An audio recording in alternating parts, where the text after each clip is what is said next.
Hello दोस्तों, स्वागत है आप लोगों का डिप्लोमा वाला पर। दोस्तों, आज की वीडियो में हम लोग डिस्कस करेंगे मुगल काल पे। मुगल काल से संबंधित जितने भी प्रश्न बन सकते हैं सबको हम एक एक करके देखेंगे। इस चैप्टर के लगभग 75 प्लस क्वेश्चन होंगे जिसको हम एक एक करके देखना है। और सभी जो प्रश्न हैं हमारे वो एसएससी के एग्जाम में पूछे गए हैं। एसएससी और यूपी त्रिपल दोनों एग्जाम में पूछे गए हैं। तो चलिए एक एक करके सभी प्रश्नों को हम देखते हैं। पहला प्रश्न हमारा, बाबर ने भारत पर किस वर्ष में आक्रमण किया था? 1530, 1520, 1526, 1550। इसका सही जवाब हो जाएगा option number C, 1526। Option number C हो जाएगा 1526। चलिए अगला प्रश्न देखते हैं। भारत में प्रथम मुगल शासक कौन था? बाबर, बलबन, उमर शेख, हुमायूं। इसका सही जवाब हो जाएगा ऑप्शन नंबर ए, भारत में प्रथम मुगल शासक बाबर था। चलिए अगला प्रश्न देखते हैं। भारत का प्रथम मुगल बादशाह कौन था? अभी हमने देखा कि भारत का प्रथम मुगल बादशाह कौन था? बाबर। इसका सही जवाब हो जाएगा ऑप्शन नंबर सी। देखिए, प्रश्न पढ़ने के समय आप अपने से खुद से ट्राई कीजिए कि आपसे ये प्रश्न बन रहे हैं कि नहीं। चलिए अगला प्रश्न देखते हैं। पानीपत की पहली लड़ाई किस वर्ष लड़ी गई थी? आपको ये बताना है कि पानीपत की पहली लड़ाई किस वर्ष लड़ी गई थी। 1516, 1761, 1526, 1565, सॉरी 56। इसका सही जवाब हो जाएगा ऑप्शन नंबर सी, 1526। चलिए अगला प्रश्न देखते हैं। पानीपत की प्रथम लड़ाई किन दो सेनाओं के बीच लड़ी गई थी? ये आपको बताना है कि पानीपत की प्रथम लड़ाई किन दो सेनाओं के बीच लड़ी गई थी। बाबर तथा लोधी साम्राज्य, ब्रिटिश तथा बाबर, अकबर तथा हेमू, अकबर तथा मेवाड़ के राजा। तो इसका सही जवाब हो जाएगा ऑप्शन नंबर ए, बाबर तथा लोधी साम्राज्य के बीच पानीपत की पहली लड़ाई लड़ी गई थी। ये कब लड़ी गई थी? 1526 में। ये भी याद रखिएगा। चलिए अगला प्रश्न देखते हैं। बाबर ने तुजुक ए बाबरी नामक अपने संस्मरण किस भाषा में लिखी है? बाबर ने तुजुक ए बाबरी नामक अपने संस्मरण यानी अपनी आत्मकथा किस भाषा में लिखी है? ये आपको बताना है। मंगोल, फारसी, तुर्की, अरबी। इसका सही जवाब हो जाएगा ऑप्शन नंबर सी, तुर्की में। बाबर ने अपनी जो जीवनी है उसको किस भाषा में लिखा? तुर्की में। अच्छा, तुजुक ए बाबरी, ये जो तुजुक ए बाबरी है इसी को बाबरनामा भी बोलते हैं, ये भी याद रखिएगा। चलिए अगला प्रश्न देखते हैं। दिल्ली में मुगल साम्राज्य की नींव निम्नलिखित में से किस लड़ाई के परिणाम स्वरूप पड़ी? दिल्ली में मुगल साम्राज्य की नींव निम्नलिखित में से किस लड़ाई के परिणाम स्वरूप पड़ी? पानीपत की तीसरी लड़ाई, पानीपत की दूसरी लड़ाई, हल्दी घाटी की लड़ाई, पानीपत की पहली लड़ाई। तो इसका सही जवाब हो जाएगा ऑप्शन नंबर डी, पानीपत की पहली लड़ाई। ये लड़ाई कब लड़ी गई थी? 1526 में। किसके किसके बीच में? बाबर तथा इब्राहिम लोधी के बीच में लड़ी गई थी, ये भी याद रखिएगा। चलिए अगला प्रश्न देखते हैं। भारत में सबसे पहले तोप खाने का प्रयोग किसने किया था? तो भारत में सबसे पहले तोप खाने का प्रयोग किसने किया था ये आपको बताना है। अलाउद्दीन खिलजी, तैमूर, शेरशाह सूरी, बाबर। इसका सही जवाब हो जाएगा ऑप्शन नंबर डी, बाबर। देखिए, मुगल काल से संबंधित जितने भी प्रश्न बन सकते हैं उन सभी प्रश्नों को इस वीडियो में हम कवर कर रहे हैं। आप सभी प्रश्नों को पढ़िएगा, उसका आंसर देने का प्रयास कीजिएगा। नहीं भी याद रहेगा तो आप याद कर लीजिएगा, क्योंकि प्रश्न बनेंगे तो बार बार देखिए प्रीवियस ईयर से ही क्वेश्चन बनते हैं। चलिए अगला प्रश्न देखते हैं। खानवा के युद्ध में बाबर द्वारा पराजित किया जाने वाला राजपूत था। राणा सांगा, रुद्रदेव, उदय सिंह, राणा प्रताप सिंह। तो इसका सही जवाब हो जाएगा ऑप्शन नंबर ए, राणा सांगा। चलिए अगला प्रश्न देखते हैं। अगला प्रश्न हमारा है, बाबर की मृत्यु कहाँ हुई थी? आगरा में, काबुल में, लाहौर में, दिल्ली में। ये आपको बताना है कि बाबर की मृत्यु कहाँ हुई थी। तो देखिए, इसका ऑप्शन नंबर ए सही हो जाएगा, आगरा में। बाबर की मृत्यु कहाँ हुई थी? आगरा में। चलिए अगला प्रश्न देखते हैं। पुराना किला किसने बनवाया था? ये आपको बताना है कि पुराना किला किसने बनवाया था। बाबर ने, शेरशाह ने, औरंगजेब ने, अकबर ने। तो इसका सही जवाब हो जाएगा ऑप्शन नंबर बी, शेरशाह ने। आग जो पुराना किला है उसको शेरशाह ने बनवाया था, ये भी याद रखिएगा। चलिए अगला प्रश्न देखते हैं। 1540 ईस्वी में किस युद्ध के पश्चात हुमायूं को हिंदुस्तान से बाहर कर दिया था? 1540 ईस्वी में किस युद्ध के पश्चात हुमायूं को हिंदुस्तान से बाहर कर दिया गया था? दौरा का युद्ध, सूरजगढ़ का युद्ध, कन्नौज या चौसा का युद्ध। इसका सही जवाब हो जाएगा ऑप्शन नंबर सी, कन्नौज का युद्ध। चलिए अगला प्रश्न देखते हैं। हुमायूं को किस लड़ाई में पराजित होने के बाद भारत से भागना पड़ा था? तो सेम प्रश्न है, आपको वही जवाब देना है। खानवा, कन्नौज, पानीपत, गोगरा। तो इसका सही जवाब हो जाएगा ऑप्शन नंबर बी, कन्नौज। चलिए अगला प्रश्न देखते हैं। कन्नौज का युद्ध किस वर्ष में लड़ा गया था? देखिए, अभी हमने पढ़ा कि कन्नौज का युद्ध 1540 में लड़ा गया था। ऑप्शन नंबर ए सही हो जाएगा। चलिए अगला प्रश्न देखते हैं। दिल्ली में हुमायूं का मकबरा किसने बनवाया था? बाबर ने, अकबर ने, हाजी बेगम ने, हुमायूं ने। तो ये बताना है कि दिल्ली में हुमायूं का मकबरा किसने बनवाया था। इसका सही जवाब हो जाएगा ऑप्शन नंबर सी, हाजी बेगम ने बनवाया था। अगला प्रश्न देखते हैं, हुमायूं का मकबरा के वास्तुकार कौन थे? ये बताना है कि हुमायूं के मकबरे के वास्तुकार कौन थे। लाहौरी के उस्ताद अहमद, जॉर्ज विटेट, मीरक मिर्जा घियात, दाबुल के याकूत। इसका सही जवाब हो जाएगा ऑप्शन नंबर सी, मीरक मिर्जा घियात। चलिए अगला प्रश्न देखते हैं, मेधावी राजस्व अधिकारी टोडरमल ने किसके अधीन सेवा की थी? भगवान दास, हुमायूं, बाज बहादुर, शेर बहादुर। तो मेधावी राजस्व अधिकारी टोडरमल किसके अधीन सेवा की थी? तो वो शेर शाह के अधीन की थी। देखिए टोडरमल ने शेर शाह और अकबर दोनों लोगों के अधीन सेवा की थी, पहले शेर शाह उसके बाद अकबर के अधीन। चलिए अगला प्रश्न देखते हैं, अकबर, उसके बाद आपको खाली स्पेस दिया गया है, वर्ष की उम्र सम्राट बना, यानी कि आपको बताना है कि अकबर किस उम्र मतलब किस वर्ष की उम्र में ही सम्राट बना था। 16 वर्ष, 19 वर्ष, 13 वर्ष, 10 वर्ष। इसका सही जवाब हो जाएगा ऑप्शन नंबर सी, 13 वर्ष की उम्र में। अकबर 13 वर्ष की उम्र में ही सम्राट बन गया था। चलिए अगला प्रश्न देखते हैं, कन्नौज में राज्याभिषेक के समय अकबर की आयु कितनी थी? तो अभी हमने पढ़ा कि 13 वर्ष थी। अगला प्रश्न है, पानीपत की द्वितीय लड़ाई किन दो सेनाओं के बीच लड़ी गई? पानीपत की पहली लड़ाई हमने देखा कि बाबर तथा इब्राहिम लोदी के बीच लड़ी गई 1526 में, जबकि अभी ये पूछ रहा है कि पानीपत की दूसरी लड़ाई किन दो सेनाओं के बीच लड़ी गई। तो ऑप्शन हमारा दिया है बाबर तथा लोधी साम्राज्य, तो ये तो पहली लड़ाई लड़ी गई थी, तो ये गलत हो गया। बाबर तथा राणा सांगा, ये भी गलत है हमारा। अकबर तथा हेमू, अकबर तथा मेवाड़ के राजा, तो ये पानीपत की दूसरी लड़ाई अकबर तथा हेमू के बीच लड़ी गई थी, और ये कब लड़ी गई थी? तो 1556 में लड़ी गई थी। चलिए अगला प्रश्न देखते हैं, महाभारत का फारसी में अनुवाद किसने किया था? तो ये आपको बताना है कि महाभारत का फारसी में अनुवाद किसने किया था। बदायूं ने, अबुल फजल ने, इब्न बतूता या बाबर ने। इसका सही जवाब हो जाएगा ऑप्शन नंबर ए, बदायूं ने। महाभारत का फारसी में अनुवाद किसने किया था? तो बदायूं ने किया था। चलिए अगला प्रश्न देखते हैं, रामायण का अनुवाद फारसी में किसने किया था? अबुल फजल ने, बदायूनी ने, अब्दुल लतीफ़ ने, ईश्वरदास ने। तो इसका भी सही जवाब हो जाएगा option number B, Badayuni, Badayuni ने। ठीक है, अगला प्रश्न देखते हैं, निम्नोक्त में से किसने अकबर की जीवन कथा लिखी थी? निम्नोक्त में से किसने अकबर की जीवन कथा लिखी थी? अबुल फजल, फैजी, अब्दुल नबी खान, बीरबल। तो अब अकबर की जीवनी किसने लिखी थी? तो अबुल फजल ने लिखी थी। इसका सही जवाब हो जाएगा ऑप्शन नंबर ए। चलिए अगला प्रश्न देखते हैं, आईने अकबरी पुस्तक का लेखक कौन है? तो देखिए आईने अकबरी ही अकबर की जीवनी की पुस्तक है। इसको किसने लिखी थी? अभी हमने देखा कि इसको अबुल फजल ने लिखी थी।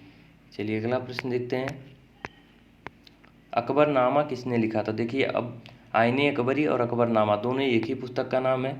इसको किसने लिखा था? अकबर ने लिखा था, बीरबल ने लिखा था, अबुल फजल या भगवान दास। तो इसको किसने लिखा था? अबुल फजल ने लिखा था, ये भी याद रखिएगा। चलिए अगला प्रश्न देखते हैं, वह प्रसिद्ध जैन विद्वान कौन था जिसका अकबर बहुत सम्मान करता था? वह प्रसिद्ध जैन विद्वान कौन था जिसका अकबर बहुत सम्मान करता था? हेमचंद्र, हरिविजय, वस्तुपाल, भद्रभाव। तो इसका सही जवाब हो जाएगा option number B, Harivijay. Harivijay का सम्मान अकबर बहुत ज़्यादा करता था। अगला प्रश्न देखते हैं, दीने इलाही बनाने का मूल उद्देश्य क्या था? दीने इलाही बनाने का मूल उद्देश्य क्या था, ये आपको बताना है। दीने इलाही बनाने का मूल उद्देश्य था विश्व बंधुत्व, वैश्विक निष्ठा, वैश्विक मैत्री, वैश्विक भरोसा। तो इसका सही जवाब हो जाएगा ऑप्शन नंबर ए, विश्व बंधुत्व। अगला प्रश्न देखते हैं, हल्दी घाटी की लड़ाई किनके बीच लड़ी गई थी? अकबर और राणा संग्राम सिंह, अकबर और मेदिनी राय, अकबर और राणा प्रताप सिंह, अकबर और उदय सिंह। इसका सही जवाब हो जाएगा ऑप्शन नंबर सी, अकबर और राणा प्रताप सिंह। देखिए अकबर और राणा प्रताप सिंह के बीच हुआ था, लेकिन इसमें अकबर नहीं लड़ा था, अकबर का संरक्षक बैरम खान लड़ा था, ये याद रखिएगा। चलिए अगला प्रश्न देखते हैं, मनसबदारी प्रणाली किसने प्रारंभ की थी? अकबर ने, शाहजहां ने, जहांगीर ने, बाबर ने। तो मनसबदारी प्रणाली किसने प्रारंभ की थी? अकबर ने प्रारंभ की थी। अगला प्रश्न देखते हैं, निम्न में से किसने मनसबदारी व्यवस्था का सूत्रपात किया था? तो सेम प्रश्न है, मनसबदारी व्यवस्था का सूत्रपात किसने किया था? अकबर ने किया था। अगला प्रश्न देखते हैं, फतेहपुर सीकरी का निर्माण किसने किया? फतेहपुर सीकरी का निर्माण किसने किया? अकबर ने, शेरशाह ने, शाहजहां ने, बाबर ने? इसका सही जवाब हो जाएगा ऑप्शन नंबर ए, अकबर ने। फतेहपुर सीकरी का निर्माण किसने किया? अकबर ने। अगला प्रश्न देखते हैं, निम्नलिखित में से किसने फतेहपुर सीकरी के पंचमहल का निर्माण करवाया था? तो फतेहपुर सीकरी का निर्माण किसने किया था? अकबर ने। फतेहपुर सीकरी के पंचमहल का निर्माण भी अकबर ने ही कराया था। ऑप्शन नंबर ए हमारा सही हो जाएगा। चलिए अगला प्रश्न देखते हैं, निम्नलिखित में से कौन सा एक फतेहपुर सीकरी में स्थित नहीं है? पंचमहल, मोती मस्जिद, सलीम चिश्ती का मकबरा, मरियम पैलेस? तो देखिए पंचमहल, ये जो हमारा पंचमहल है, सलीम चिश्ती का मकबरा और मरियम पैलेस, ये फतेहपुर सीकरी में स्थित है। लेकिन जो मोती मस्जिद है ये दिल्ली तथा आगरा के लाल किले में स्थित है। तो ये हमारा ऑप्शन नंबर बी सही हो जाएगा। चलिए अगला प्रश्न देखते हैं, बुलंद दरवाज़ा कहाँ स्थित है? पश्चिम बंगाल में, गुजरात में, उत्तर प्रदेश में, तमिलनाडु में? तो बुलंद दरवाज़ा कहाँ पे स्थित है? उत्तर प्रदेश में स्थित है। चलिए अगला प्रश्न देखते हैं, अकबर अपना धार्मिक विचार विमर्श कहाँ करता है? ये आपको बताना है कि अकबर अपना धार्मिक विचार विमर्श कहाँ करता था? जोधाबाई महल में, पंचमहल में, इबादत खाना में, बुलंद दरवाज़ा में? तो इसका सही जवाब हो जाएगा ऑप्शन नंबर सी, इबादत खाना में। अकबर अपना धार्मिक विचार विमर्श कहाँ करता था? इबादत खाना में। चलिए अगला प्रश्न देखते हैं, प्रयाग नगर को इलाहाबाद अल्लाह का नगर नाम किसने दिया था? औरंगजेब ने, अकबर ने, शाहजहां ने, बहादुर शाह जफर ने? तो इलाहाबाद को, जो प्रयाग नगर को इलाहाबाद या अल्लाह का नगर, इसको नाम दिया था अकबर ने। ऑप्शन नंबर बी सही हो जाएगा। चलिए अगला प्रश्न देखते हैं, अकबर के आरंभिक दिनों में उसका रीजेंट कौन था? रीजेंट बोले या संरक्षक बोले? तो ये आपको बताना है कि अकबर के आरंभिक दिनों में उसका रीजेंट या संरक्षक कौन था? ऑप्शन नंबर बी सही हो जाएगा इसका, बैरम खां। अभी पीछे भी हम इसका डिस्कस कर चुके हैं कि अकबर का संरक्षक कौन था? बैरम खां। चलिए अगला प्रश्न देखते हैं, अकबर का अभिरक्षक कौन था? अभिरक्षक बोले या संरक्षक बोले या रीजेंट बोले, बात एक ही है। तो बैरम खां, तानसेन, अबुल फजल, अमीर खुसरो? तो इसका सही जवाब हो जाएगा ऑप्शन नंबर ए, बैरम खां। चलिए अगला प्रश्न देखते हैं, निम्नलिखित में से किस शासक ने जजिया समाप्त किया था? तो निम्नलिखित में से आपको ये बताना है कौन सा शासक है जिसने जजिया कर को समाप्त किया था? औरंगजेब, जहांगीर, अकबर, बलबन? तो इसको कौन समाप्त किया था? अकबर ने। ऑप्शन नंबर सी सही हो जाएगा।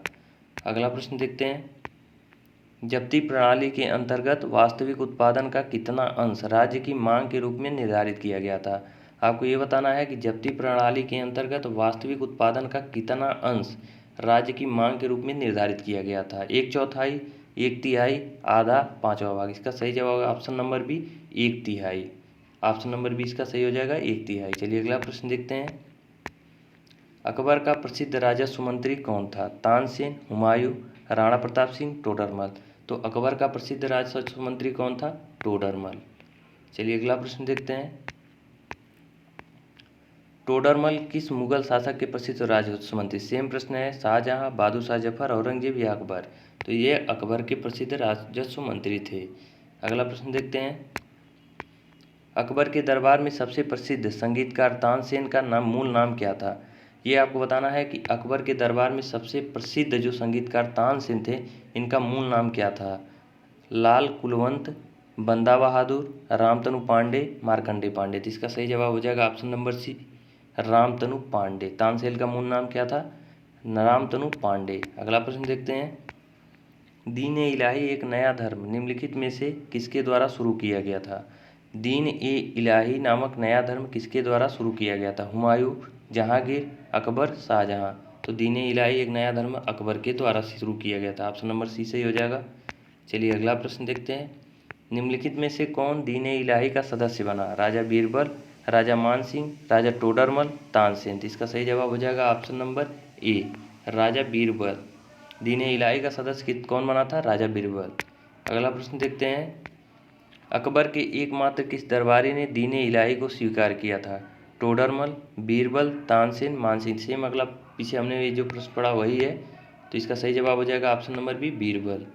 चलिए अगला प्रश्न देखते हैं, निम्नलिखित में से कौन सा व्यक्ति निरक्षर था? जहांगीर, शाहजहां, अकबर, औरंगजेब? तो देखिए इसमें से जो तीनों लोग दिए हैं ये तो गलत हैं, ये लोग साक्षर थे, ये भी साक्षर थे, लेकिन अकबर निरक्षर था, ये पढ़ा लिखा नहीं था।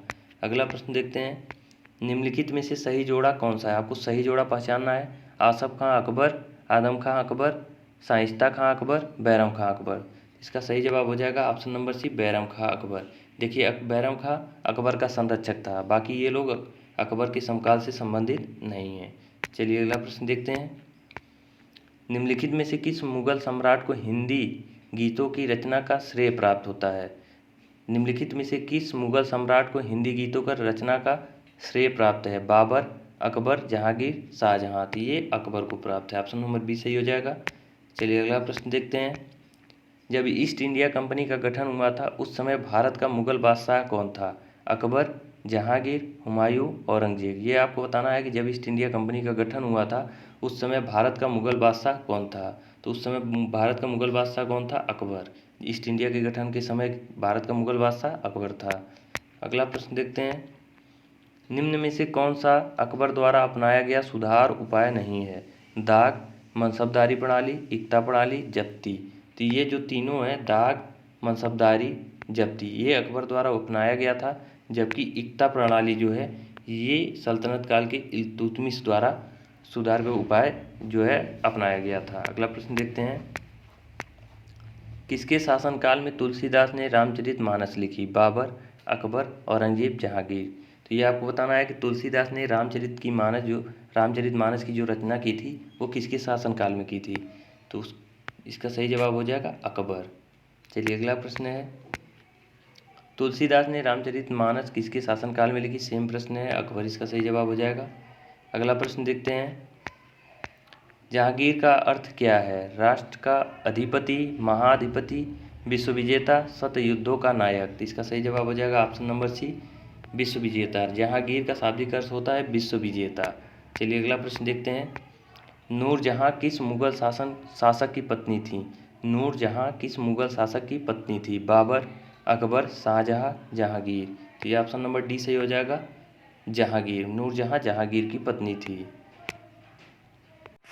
अगला प्रश्न देखते हैं। निम्नलिखित में से किन मुगल सम्राटों ने अपनी आत्मकथा स्वयं लिखी थी? आपको बताना है कि निम्नलिखित में से किस मुगल सम्राटों ने स्वयं अपनी आत्मकथा लिखी थी? शाह आलम, फर्रुखसियर, बाबर और जहांगीर, जहांगीर और शाहजहां, अकबर और औरंगजेब। तो ऑप्शन नंबर बी सही हो जाएगा इसका, बाबर और जहांगीर ने अपनी आत्मकथा स्वयं लिखी थी। अगला प्रश्न देखते हैं। चित्रकारी किसके शासनकाल के दौरान अपने उच्चतम स्तर पर पहुंची? अकबर, औरंगजेब, जहांगीर, शाहजहां। तो आपको ये बताना है चित्रकारी किसके शासनकाल के दौरान उच्चतम स्तर पर पहुंची? इसका सही जवाब हो जाएगा ऑप्शन नंबर सी, जहांगीर। इसका सही जवाब हो जाएगा ऑप्शन नंबर सी, जहांगीर। चलिए अगला प्रश्न देखते हैं। किस मुगल शहंशाह ने तंबाकू के प्रयोग का निषेध किया? किस मुगल शहंशाह ने तंबाकू के प्रयोग का निषेध किया? मोहम्मद शाह, बाबर, जहांगीर, औरंगजेब। इसका सही जवाब हो जाएगा ऑप्शन नंबर सी, जहांगीर। चलिए अगला प्रश्न देखते हैं। राजकुमार खुर्रम आगे चलकर सम्राट कहलाया।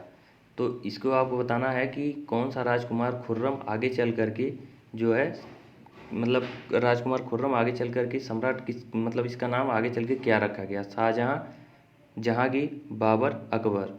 तो इसका सही जवाब हो जाएगा ऑप्शन नंबर ए, शाहजहां। इसका मतलब ये है कि शाहजहां का बचपन का नाम क्या था? खुर्रम था। चलिए अगला प्रश्न देखते हैं। किस मुगल शहंशाह ने मुगल राजधानी आगरा से दिल्ली स्थानांतरित की?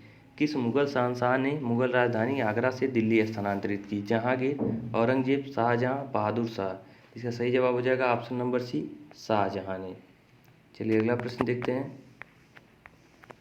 शाहजहां का प्रसिद्ध तख्त ए ताउस 1739 में कौन ले गया था? तो ये 4 ऑप्शन दिए हैं, इसमें से आपको बताना है कि शाहजहां का प्रसिद्ध तख्त ए ताउस 1739 में कौन ले गया था? इसका सही जवाब हो जाएगा ऑप्शन नंबर बी, फारसी आक्रामक नादिर शाह। चलिए अगला प्रश्न देखते हैं।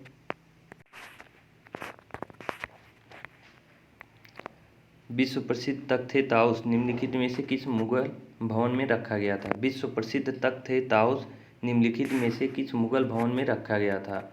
इसका सही जवाब हो जाएगा ऑप्शन नंबर डी, दिल्ली के लाल किले के दीवाने आम में। कहाँ रखा गया था? दिल्ली के लाल किले के दीवाने आम में। इसका सही जवाब है ऑप्शन नंबर डी। चलिए अगला प्रश्न देखते हैं। मोती मस्जिद निम्न में से किस निम्न में से किस नगर में स्थित है? तो अभी हमने पीछे एक क्वेश्चन में देखा है कि मोती मस्जिद कहाँ पे स्थित है। हमने बताया आपको कि आगरा तथा दिल्ली के लाल किला में है। तो दिल्ली ऑप्शन में नहीं है, लेकिन आगरा हमारा ऑप्शन में है। चलिए अगला प्रश्न देखते हैं। खाली स्थान दिया है को उसकी शेष जिंदगी के लिए औरंगजेब ने कैद कर लिया था। तो किसको औरंगजेब ने उसकी शेष जिंदगी के लिए कैदी बना लिया था? तो इसका सही जवाब आपको ढूंढना है। ऑप्शन दिया है अकबर, शाहजहां, जहांगीर, बाबर। इसका सही जवाब है option number B, Shahjahan. Shahjahan को औरंगजेब ने शेष उसकी आधी ज़िंदगी के लिए, जो भी उसकी बची हुई ज़िंदगी, उसको कैद कर लिया था। अब देखिए अचरज की बात यह है कि जो शाहजहां है ये औरंगजेब का पिता था, फिर भी औरंगजेब ने अपने पिता को ही कैद कर लिया था। चलिए अगला प्रश्न देखते हैं। निम्नलिखित में से किस मुगल शासक ने संगीत और नृत्य पर प्रतिबंध लगाया था? ये आपको बताना है कि निम्नलिखित में से किस मुगल शासक ने संगीत और नृत्य पर प्रतिबंध लगाया था? बाबर, हुमायूं, औरंगजेब, जहांगीर। ये आपको बताना है कि कौन लगाया था प्रतिबंध संगीत पर और नृत्य पर। तो सही जवाब हो जाएगा option number C, Aurangzeb. Aurangzeb ने ही संगीत और नृत्य पर प्रतिबंध लगाया था। चलिए अगला प्रश्न देखते हैं। निम्नलिखित में से कौन जिंदा पीर के नाम से भी जाना जाता था? निम्नलिखित में से कौन जिंदा पीर के नाम से भी जाना जाता था? अकबर, जहांगीर, शाहजहां, औरंगजेब। तो इसका सही जवाब हो जाएगा ऑप्शन नंबर डी, औरंगजेब को ही जिंदा पीर के नाम से जाना जाता था। चलिए अगला प्रश्न देखते हैं। निम्नलिखित में से औरंगजेब का उत्तराधिकारी कौन था? ये आपको बताना है कि औरंगजेब का उत्तराधिकारी कौन था? आजम, कामबख्श, अकबर द्वितीय, मुअज्जम। तो इसका सही जवाब हो जाएगा option number D, Muazzam. Aurangzeb का उत्तराधिकारी कौन था? मुअज्जम। चलिए अगला प्रश्न देखते हैं।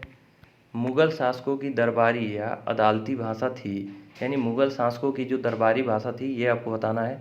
अरबी, उर्दू, फारसी, हिंदुस्तानी। इसका सही जवाब हो जाएगा ऑप्शन नंबर सी, फारसी। मुगल शासकों की दरबारी भाषा थी वो अदालती या दरबारी भाषा फारसी थी। चलिए अगला प्रश्न देखते हैं। लाल किले का निर्माण किसने करवाया था? हुमायूं ने, अकबर ने, शाहजहां ने, औरंगजेब ने। इसका सही जवाब हो जाएगा लाल किले का निर्माण शाहजहां ने करवाया था। अगला प्रश्न देखते हैं। भारत में बीबी का मकबरा कहाँ स्थित है? ये आपको बताना है कि भारत में बीबी का मकबरा कहाँ स्थित है? फतेहपुर सीकरी, औरंगाबाद, हैदराबाद, जौनपुर। तो बीबी का मकबरा भारत में औरंगाबाद में स्थित है। औरंगाबाद कहाँ पे है? तो ये आपका महाराष्ट्र में पड़ता है। चलिए अगला प्रश्न देखते हैं। निम्नलिखित मुगल भवनों में से किसमें यह अनन्य विशेषता बताई जाती है कि वह लंबाई और चौड़ाई में बिल्कुल बराबर है? तो आगरा का किला, लाल किला, ताजमहल, बुलंद दरवाज़ा। तो किसकी लंबाई और चौड़ाई बिल्कुल बराबर है? तो ये ताजमहल की लंबाई और चौड़ाई बिल्कुल बराबर है, यानी कि ये बिल्कुल वर्गाकार है। अगला प्रश्न देखते हैं।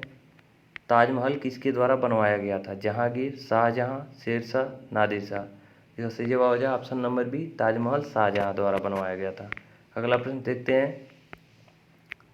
ताजमहल के वास्तुकार कौन थे? Ustad Ahmad Lahori, Norman Foster, Henry Irwin, Ustad Gani Qutubuddin. इसका सही जवाब हो जाएगा ऑप्शन नंबर ए, उस्ताद अहमद लाहौरी। चलिए अगला प्रश्न देखते हैं। ताजमहल के बारे में निम्नलिखित में से कौन सा तथ्य सही नहीं है? यह एक भव्य मकबरा है, तो ये सही है। इसका निर्माण शाहजहां ने किया था, ये भी सही है। यह आगरा फोर्ट के बाहर स्थित है, ये भी सही है। चौथा हमारा ऑप्शन है, इस पर उन कारीगरों के नाम उत्कीर्ण है जिन्होंने इसका निर्माण करवाया था। तो ऑप्शन नंबर डी सही हो जाएगा हमारा, इस पर उनके कारीगरों का नाम अंकित नहीं है। चलिए अगला प्रश्न देखते हैं। निम्नलिखित का मिलान करना है कि आगरा का किला कौन बनवाया है, ताजमहल कौन बनवाया है और पुराना किला किसने बनवाया। तो आगरा का किला जो है इसको किसने बनवाया था? आगरा का किला बनवाया है अकबर ने। आगरा का इसका हो जाएगा पहले का बी, आगरा का किला अकबर ने बनवाया है। और ताजमहल को शाहजहां ने बनवाया है और पुराना किला शेरशाह ने बनवाया। तो आइए ऑप्शन का मिलान हम कर लेते हैं। पहले का बी, दूसरे का सी, तीसरे का ए। पहले का बी, दूसरे का सी, तीसरे का। ऑप्शन नंबर बी में हमारा दिया गया है ये। चलिए अगला प्रश्न देखते हैं। दिल्ली की जामा मस्जिद किस सदी में बनवाई गई थी? तो ये आपको बताना है कि दिल्ली की जामा मस्जिद किस सदी में बनाई गई थी? 15वीं, 16वीं, 17वीं या 18वीं। तो दिल्ली की जो जामा मस्जिद है वो 17वीं सदी में बनाई गई थी। ये 1656 में बनाई गई थी। तो जब 1600 क्रॉस कर गई जो, तो 17वीं सदी में चली जाती है। चलिए, ये हमारा अंतिम क्वेश्चन था। लगभग 76 क्वेश्चन को हमने डिस्कस किया और ये सभी प्रश्न जो हैं एसएससी के एग्ज़ाम में पूछे गए हैं और इसमें से काफ़ी ज़्यादा क्वेश्चन है। मैंने यूपी ट्रिपल एस सी के बुक से खींच के नहीं डाला है, लेकिन मैंने मिलाया है कि जितने प्रश्न इसमें हमने 76 करवाए हैं, इसी में से यूपी ट्रिपल एस सी ने क्वेश्चन को पूछा है।